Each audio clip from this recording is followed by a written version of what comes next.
So today, our passage is going to be from the Old Testament, from the Book of Ruth. And if you are not familiar with the Old Testament or the Book of Ruth, the Book of Ruth is the 8th book of the Bible. If you're into biblical numerology, 8 stands for, does anybody know? New beginnings. 8 stands for new beginnings. Just an interesting fact of this story. So as we're reading through it, maybe look for the unexpected new beginnings that are in the story that are hidden and sometimes right out in the open.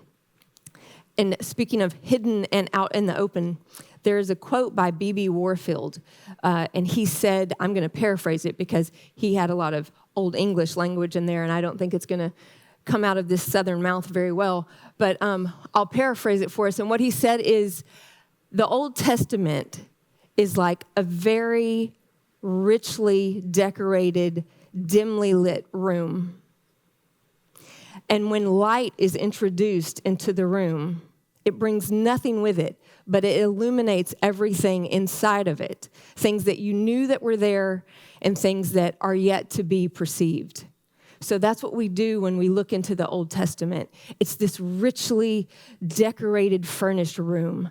And when we find Jesus in the story, that's what illuminates the whole story to us. That's what we look for. It's like Sally Lloyd Jones says, every story whispers his name.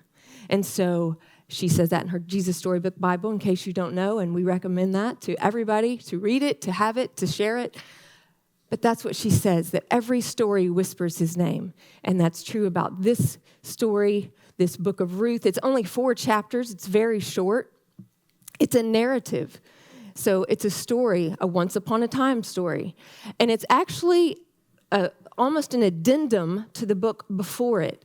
Judges is the book before Ruth. And Judges is this dark, heavy period of time where the author of Judges is talking about God's people, and they just perpetually believe and unbelieve, believe and unbelieve, believe and unbelieve. They're dying and being resurrected, dying and being resurrected. So they praise God for something, and they stay with him for a while, they believe him for a while, and then they go back to their idolatry, and God raises up a judge, that's why it's called Judges, raises up a judge to lead them back to God, to lead them back to the one who loves them.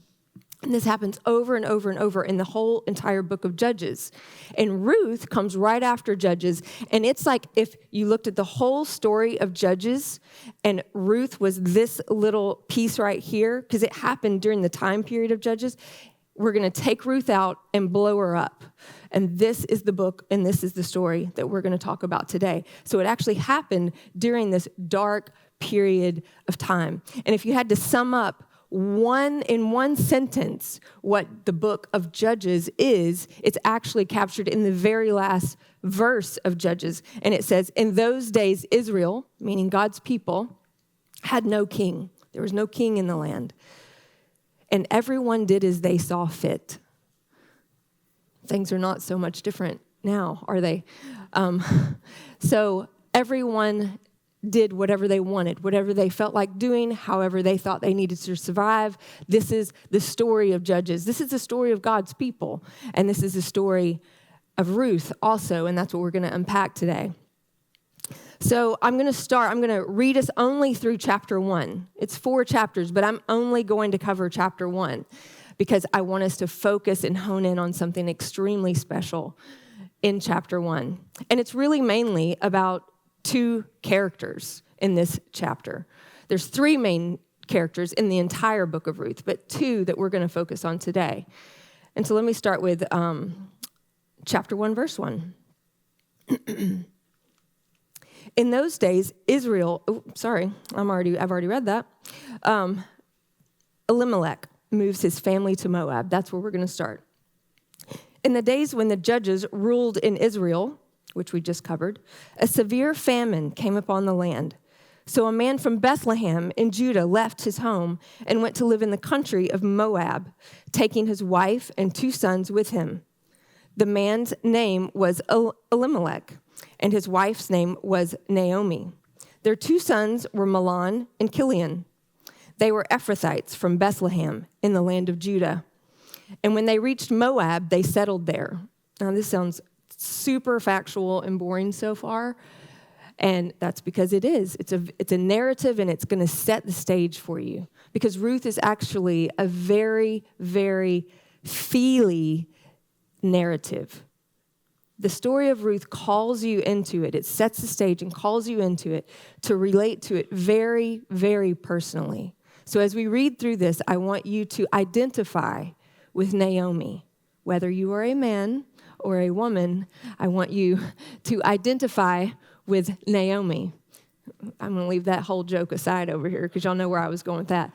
But Naomi, we're going to identify with her. This is the person that God is pointing to in this story for us to identify with. So we find out that Elimelech and his wife Naomi live in Bethlehem. The name Bethlehem actually means house of bread. But there's a famine in Bethlehem, so obviously there's no bread in the house of bread. And famine often in biblical times sent people away. It was a reason that people left a lot. There were people who would be in a place and camping, and God sends a famine, God sends some sort of tragedy or calamity, and people move.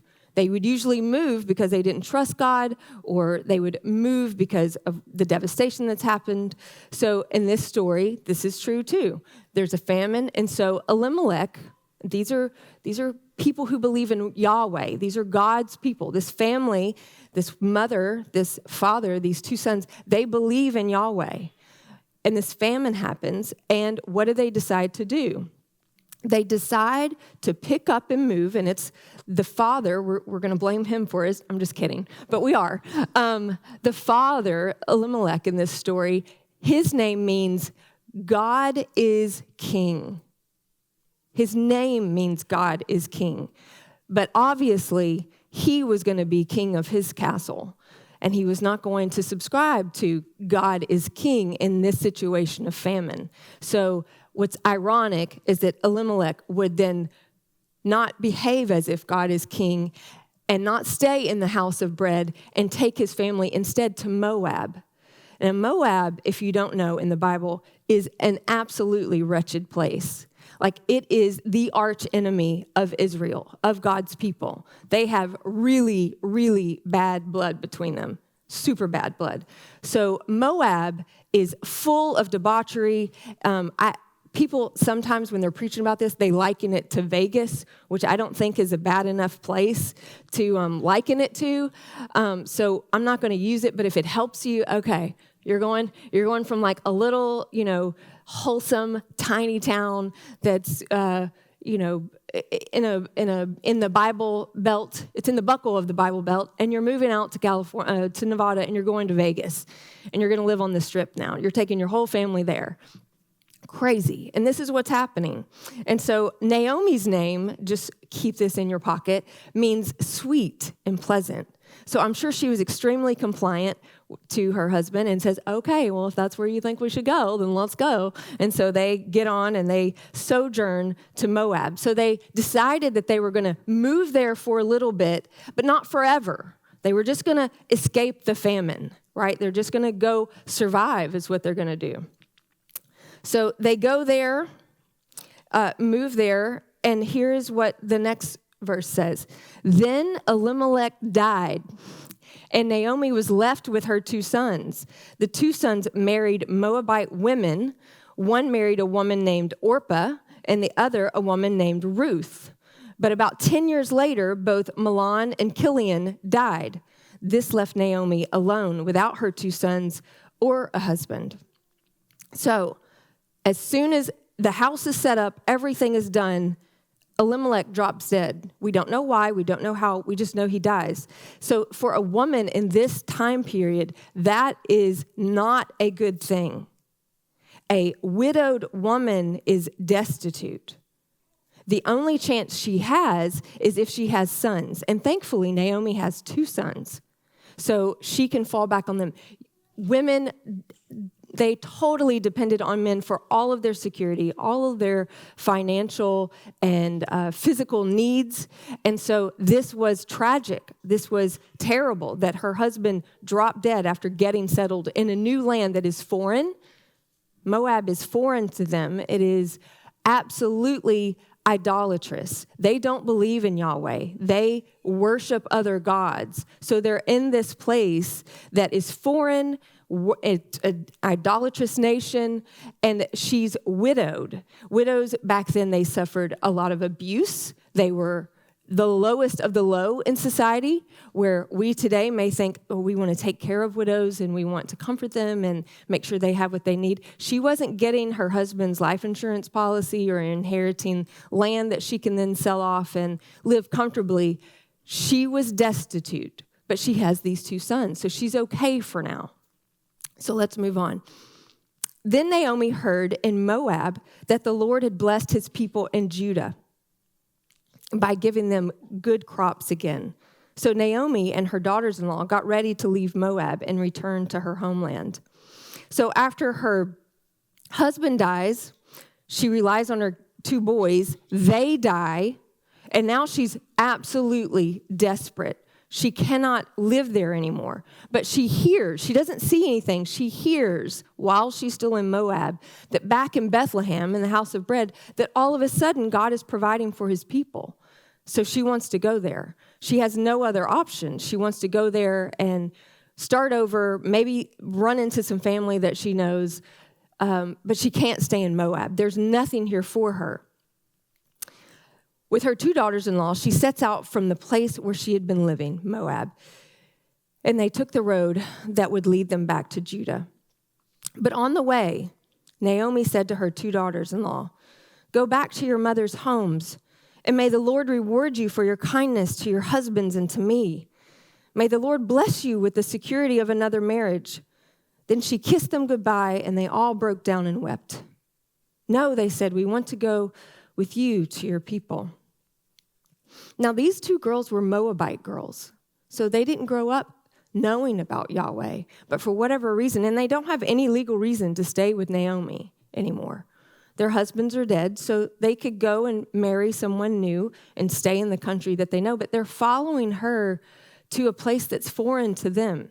And Moabite women in this time, they're like the rankest women known in this era. They're known for being seducing the Israelite men and for causing just a lot of dysfunction and complete chaos in the lives of God's people. And so these Moabite women, they want to go with Naomi, this woman who believes in God. Now, we can only assume that maybe Naomi's sons told their wives about Yahweh. Maybe Naomi did. Maybe these girls, these young women, saw in this family something that they had not seen before in their own family. So keep that in mind as we travel through this little part of the story. But they wanted to go with her and go to be with her people. And so far, think about what they've seen. If Naomi believes in Yahweh, all they've seen is destruction in their life. So if your God did this, and this is like how your life is, why would I want to be a part of that? And so Naomi goes on after they say that they want to go with her, and she says, Naomi replies to them, "Why should you go with me? Can I still give birth to other sons who could grow up to be your husbands?" Because that's what would have to happen for them to stay in her family. "No, my daughters, return to your homes, for I am too old to marry again. And even if it were possible and I were to get married tonight and bear sons, then what? Would you wait for them to grow up and refuse to marry someone else? No, of course not, my daughters. Things are far more bitter for me than for you because the Lord himself has raised his fist against me." So she says to them, my God has done this. My God did this, and it's more bitter for me than for you. I've lost a husband and 2 children. You've lost a husband. You're young. Go back to your home. Go back and start your life over again. You have a chance. I don't. I don't have anything else. I'm empty. I'm done. Don't come with me. This is what she's saying. This is their road. They're just barely out of Moab at this point. And you can imagine it's 3 women traveling by themselves. They're carrying all their belongings, which are probably not very many, but they're enough to carry on a dusty road and get tired very quickly. And so she's imploring for them to go back. Her grief is overwhelming. I am mad because God has done this. I am sad because God has done this. I have nothing. I don't know where I'm going. Don't add baggage to me. Go back home. Go somewhere else. Just let me be on my way. This is the stage that Ruth is setting, the book of Ruth is setting for us. This is the journey that they're on. And this is where I want you to think about Naomi in those moments where you have been so grieved and so overwhelmed with how things are, what consequences have been, or how life has turned out. What did you feel like in those moments? What grief was overcoming you? How did that feel? What did it smell like in those moments? Did it smell like blood, sweat, and tears? Did it smell like dirt? Did it just smell like death? It just smelled like everything is wrong. And you don't want people around you most of the time then. You just want to be alone in your grief. Have you made a big transition in life ever? And you hoped for the best, like they did when they escaped the famine, and it didn't turn out quite that way? Maybe you were a child, and there were decisions made that were out of your control and changed your life forever, altered the course of your days forever in a way that you can never go back. Where can you relate to Naomi in those biggest moments of your life that were the hardest to stomach? Where can you relate? Life continually ushers death, divorce, disease, destruction, debt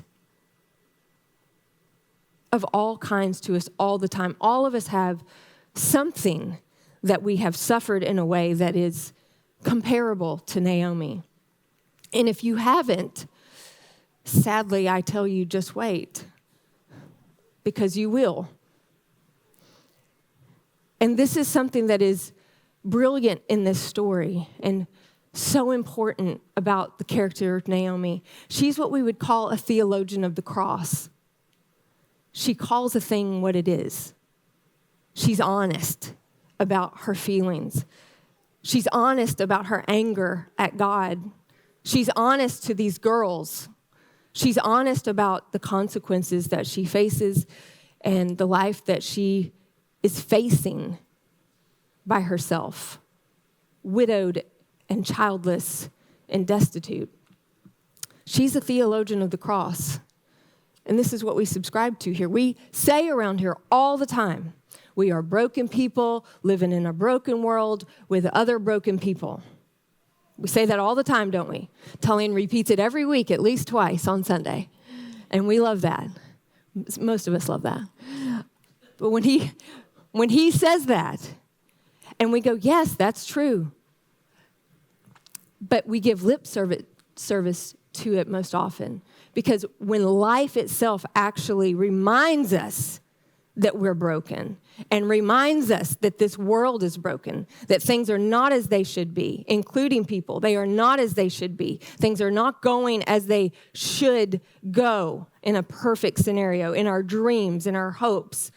This is a place that's broken. And when life reminds us of that and our felt need rises to the surface, and then we realize, I really am broken. This world really is broken.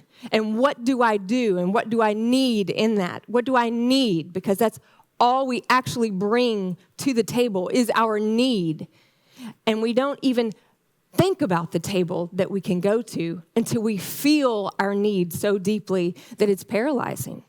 And Naomi she's here. She's at this point. Verse 14 says, and again, they wept together. and Orpah kissed her mother-in-law goodbye. So after Naomi has implored both of them to leave, Orpah, the one daughter-in-law, decides to go. And she kisses her, so this is a sweet goodbye. This is not a, like, she just left. She left, she kissed her, and she goes back home.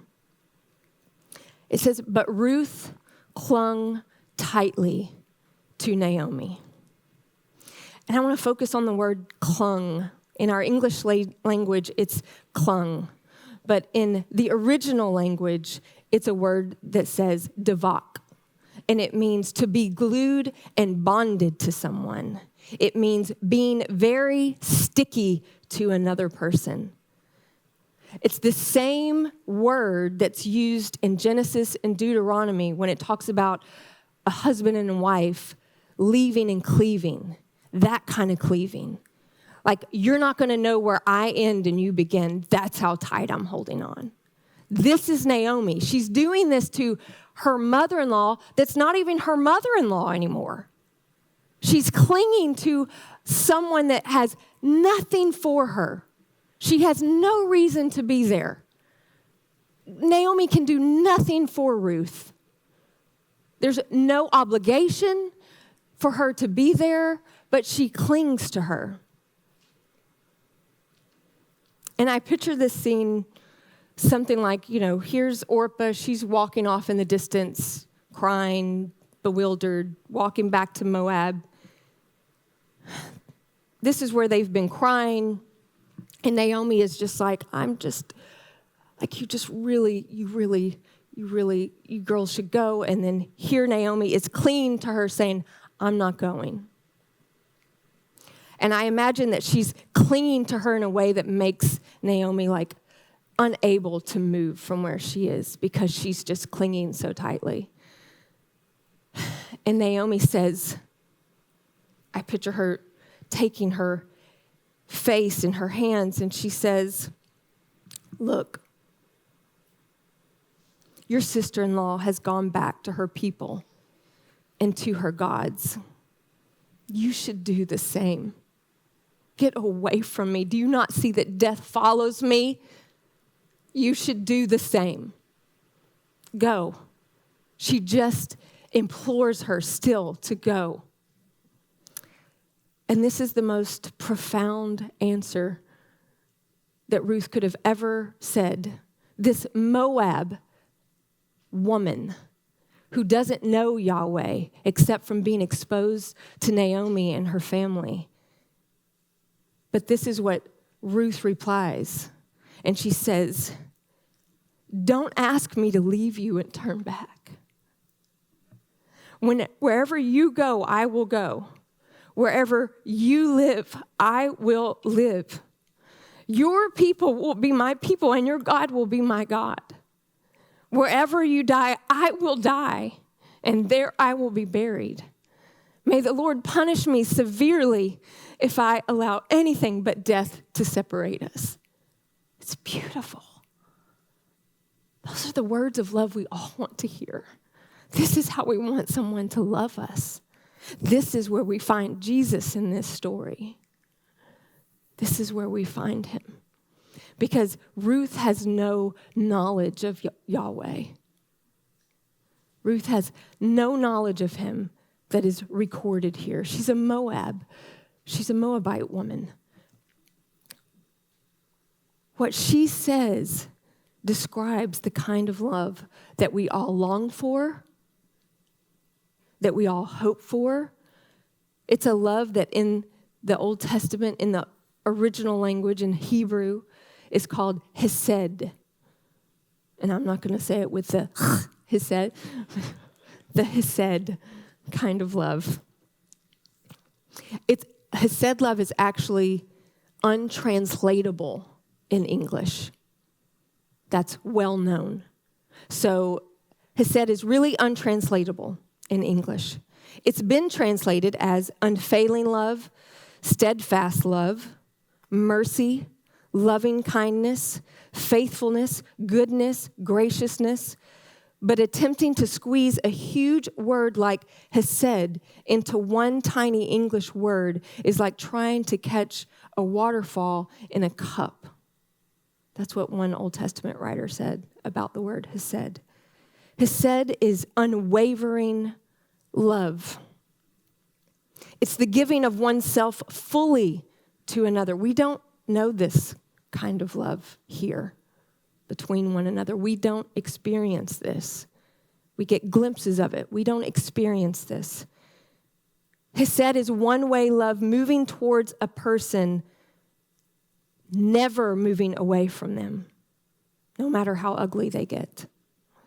It pursues relentlessly. It is full of unending mercy, and it is totally and completely self-sacrificing. Ruth, this daughter-in-law, has absolutely nothing to gain by loving Naomi this way.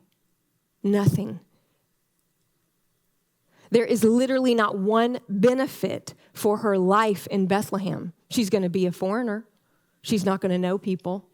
She's widowed and childless. In the 10 years she was married before her husband died, she didn't have any kids. God didn't give them children. So she's going here with nothing. She's loving this woman for no other reason, but she loves her. Does that sound familiar?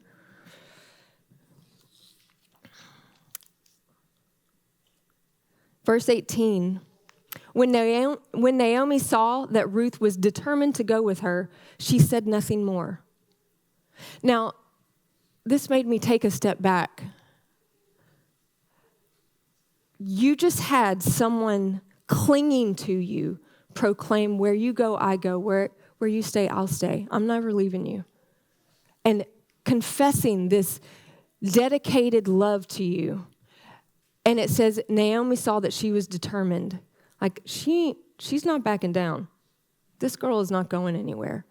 She's sticky and she's sticking with me. But she said nothing more and just keeps walking. Now, isn't that amazing to you? That you would not respond to that and go, I love you too. That would be something normal. Not that she said, I love you, but you know what I'm saying. She was professing love, and it's like, you don't say, oh my gosh, I feel so alone. I'm grieving. I can't imagine that you want to go with me. She said nothing. When Naomi saw that Ruth was determined to go with her, she said nothing more. Naomi is real. She is a real person, because there are times in our own lives, in our own grief, in our own overwhelmed state of emotions, where someone near to us that God has placed in our lives is saying, I love you. I am going where you're going. And I'm going to stay where you stay. And I'm going to be with you. Your God is going to be my God. I'm here come hell or high water. I'm here. I got you. And we say nothing. We have that kind of love every day, but we say nothing most often because we're so wrapped up in our own emotions. We're so wrapped up in what is present right now, which is understandable. This is completely natural. I'm not shooting Naomi down for this because it's normal.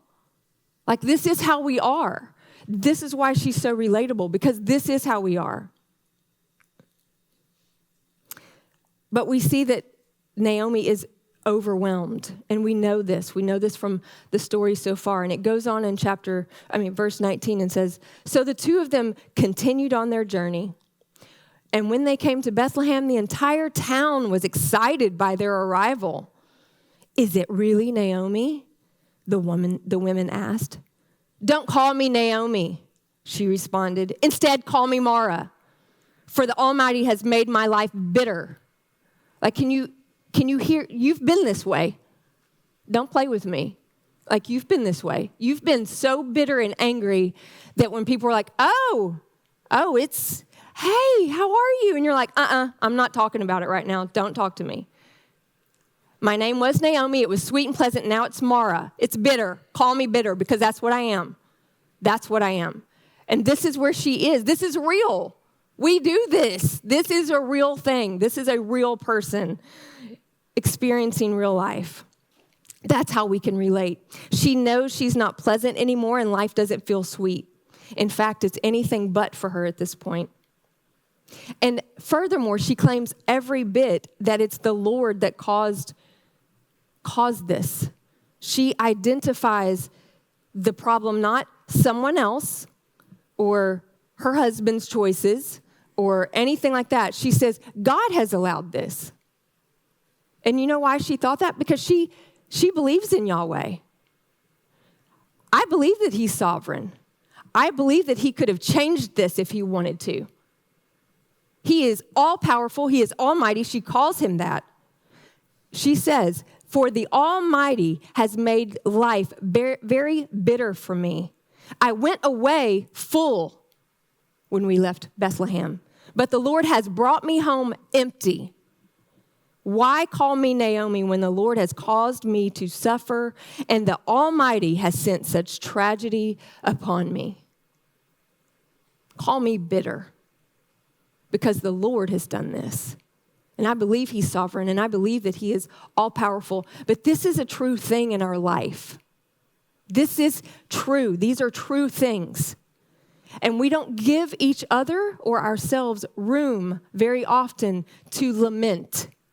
And this is what she's doing. God gave us an entire book called Lamentations. The Psalms are full of lamenting prayers. There are prayers throughout the Bible and scenes throughout the Bible where someone is angry at God. This is real. Real life stokes this in us. And it's not very difficult to actually get us to that point. This is real life. And God gives us verbiage to talk to him about what we lament. He gives us prayers. He gives us whole books of the Bible to go to find words to talk to him about this. So where we see Naomi talking to everybody in the street, she's back in her hometown, and here everybody's gathering around. Ooh, is that Naomi? Oh my gosh, is she here? Oh my gosh, look at her. Something wrong? Where's her husband and her kids? And who's that woman with her? Because she looks like she is from Moab. And nobody likes Moab. No one likes Moabite women. So she's entering the streets grieving. She's triple grieving. And then she's got poor Ruth with her, tagging along. And so here, and what is Ruth doing in the street? Like, she's like, oh my gosh, what have I gotten into? Like, I'm here. I don't think that she's even doing that, but the eyes, the darts are all looking at her too. She's a stranger. She's a Moabite. Why is she here? Naomi left one way, and she came back different when she returned from the far country. That's something that usually happens, that we all experience. She left one way, and what made her full was her husband, her boys, having her family together. And she went off into the far country and came back empty. Don't we often think that and see life like that? We see life full by what we have. Oh my gosh, when I was born, I made 5 generations in my family. I knew my great-great-grandmother until I was 12 years old. My great-grandmother died 12 years ago, this October. Right now in my family, there are 5 generations. My grandmother is alive, my mom, my sister, my oldest niece, and she has a baby. We look at families like that, and we look at our lives when we have material things and family all around us, and we say, life is full, so full. And it is a blessing to have family and material things that we need and financial stability and our mental health and our physical health. But what really makes us full? What really means full for us? It's this love that Ruth proclaim to her. That's actually what we have and the only thing that fills us. Because we can lose everything. We know this, right? Jesus himself said, in this world, what? You'll have trials and tribulations. You're going to have it. Bank on it. Count on it. But don't fear. Take hope. Have hope. Be encouraged. I have overcome the world for you. I've done this for you. I knew this was going to happen. I knew that this day was going to come. I knew that that death was going to be that day. I knew that you were going to get diagnosed. I knew that the divorce was happening. I knew that the verdict would be guilty. I knew, and I did this for you. I came for you because of those things. You can lament to me about them.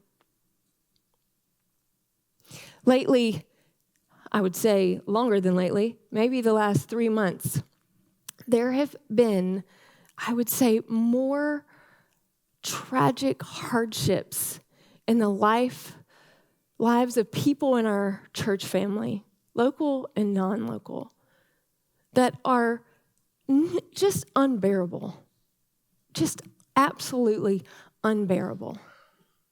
And it's part of the calling to be here, to answer the call of those people who are in need. It is an honor and a privilege like no other I have ever experienced.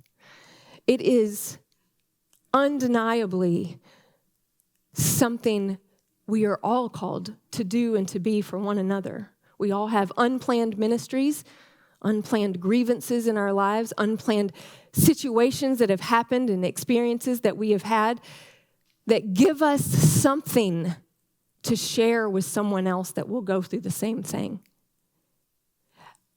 That keeps being proven to me over and over and over and over again. And those things that have happened in my life that I thought there's no way in hell God can ever redeem that. He can do nothing with that. There's no reason for that. It benefits nobody. There's no reason for it. Why did you do that? Why did you let that happen? You could have changed it. Why didn't you change it? This is the moments that we've had. These are the days of our lives. I have been here. Have you been here? Have you been Naomi? Have you wrestled with things as they are? Have you lamented the emptiness that we feel? We need someone that will come alongside us in those moments, that would join us even though we're not asking them to. We need someone to cling to us. We need someone to come into this dark night of our soul. This is one reason the gospel shines so bright in this story, because it's so dark. You know all those analogies about the light shines brightest when it's the darkest? That sounds really great until it's your darkness. That sounds like super sweet until it's your black nightmare that will not end. That sounds really great. It sounds trite to the person who's stuck in it, who's in it and can't get out of it. But it doesn't make it not true. It doesn't make it not true.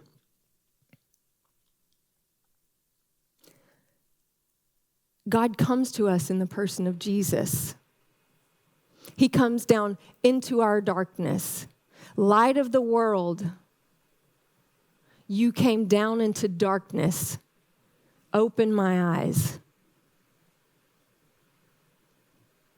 Helped me see. This is the Jesus that we have. And he comes to us and he says, don't ask me to leave you. Don't ask me to turn back. Wherever you go, I will go. Wherever you live, I will live. Your people will be my people. And your God will be my God. Wherever you die, I will die, and there I will be buried. And that is true. That is what he did. He literally came and lived as a human, endured and suffered our world, our broken world. A perfect God came here and lived in this broken world, experiencing shame, experiencing unfairness, injustice. He was beaten for us. When it says, I will go where you go, he ain't lying. He's been there.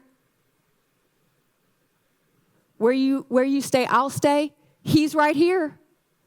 I have to go, but I'm going to send somebody who will be everywhere all the time that is even better than me being here. In this spirit, God gave us his spirit, his own spirit, to be here with us. It's amazing. He's going to be and stay and live and die with us. And he did. And not just died with us, but died for us. And every death that we experience in this life, he's right there with us. He's like, I know. But there's resurrection.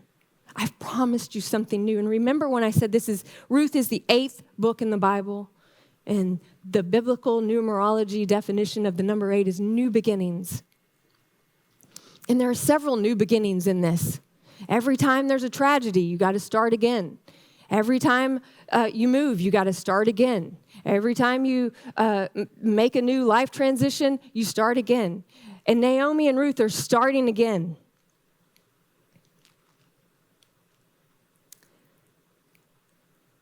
We need a Ruth in our lives. I have a Jenna Ruth. That's Jenna's middle name because she's named after her tete, her grandmother, Ruth Graham. We need a Ruth in our lives. We need someone that doesn't turn their face away from us when they see the worst of us. We need someone to love us that fiercely. We need someone to cling to us. Now I'm going to jump to the end of chapter 4 in Ruth. Because they're in Bethlehem, the house of bread now has bread again. They're able to live, and long story short, Naomi totally forgot about a family member named Boaz. Boaz and Naomi end up getting married, and that redeems everything in the story. It redeems everything. But this is one of the most important parts of it. It's the very end of chapter 4, and I encourage you to go back and read this entire, very short, very easy to read story. It says, so Boaz took Ruth, and she became his wife. So a Moabite woman now is Boaz's wife. And remember, God has commanded Israel and his people, of which Boaz is one, not to marry any Moabite. They are not to intermingle. But Ruth is now a Moabite in Bethlehem, marrying an Israelite, marrying a Jew. All unconventional, all backwards, all against the rule, all counterintuitive, new beginning. She became his wife. And he went into her, and the Lord gave her conception, and she bore a son. Now, she was married before, and she couldn't have a child in 10 years. This is like honeymoon night. Then the women said to Naomi, blessed be the Lord who has not left you this day without a redeemer. And may his name be renowned in Israel.